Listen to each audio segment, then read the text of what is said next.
আমরা রাজনীতির আলোচনা করবো না পেট নীতির আলোচনা করবো না দুর্নীতির আলোচনা করবো, এটা যে কোরআন হাদিস জানে না তার থেকে শিখতে হবে। আরে কথা বলুন না কেন? এখন তো ফেসিবাদের যুগ নাই, তাহলে মাহফিলে বাধা দেয় কেন? এগুলো চিহ্নিত না করতে পারলে আমার কপাল পড়বে। এখনো সময় আছে, আর কবে বুদ্ধি করবে?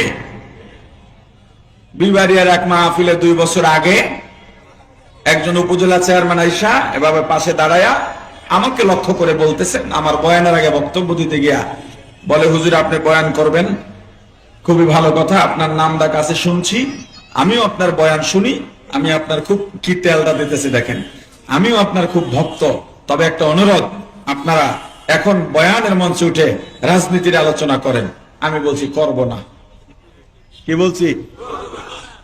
এখন ওনার বক্তব্য, উনি বক্তব্য শুরু করে বলতেছে, প্রিয় এলাকাবাসী, আপনাদের ভোটে আমি নির্বাচিত হয়েছি, আমি তো জানি উনি ভোটে হইছে না রাইতে হইছে, কথা কয় না।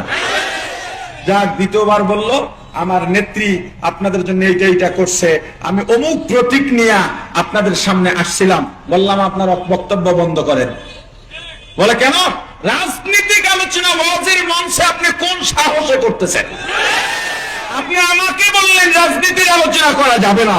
এই যত জনস্রোত এখানে আপনার জন্য আসে নাই, কোরআনের কথা শুনতে আসছে, রাসূলের আদর্শের কথা শুনতে আসছে, আলেমের জবানের কথা শুনতে আসছে। আপনি পাওয়ার নিয়ে এখানে দাঁড়াইয়া সেই আলেমের জবান বন্ধ করে আপনার জবান ছাড়ছেন, যেটা আমাকে নিষেধ করলেন সেটা দিয়া।